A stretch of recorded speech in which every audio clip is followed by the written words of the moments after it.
muna. Okay, next round. Round 2 is the spicy show and tell. Pia, are you brave enough to let us know you a little better? We dare you to give us a peek inside the things you've brought with you today. But if you choose to pass, you have to show us your best chicken dance. 3 things that are in your bag. Okay, let's see. First, I have my phone. Next one is a game console and my shades for when your future's too bright. The last photo taken in your phone's album. Selfie from kanina while we were getting ready. Here we go. And next one is the last call you didn't answer. Wait lang. Check ko muna.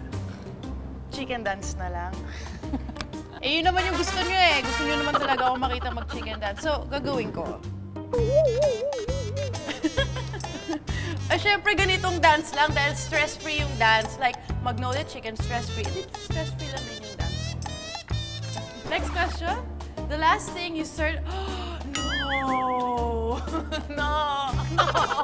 Chicken dance na lang ulit. No!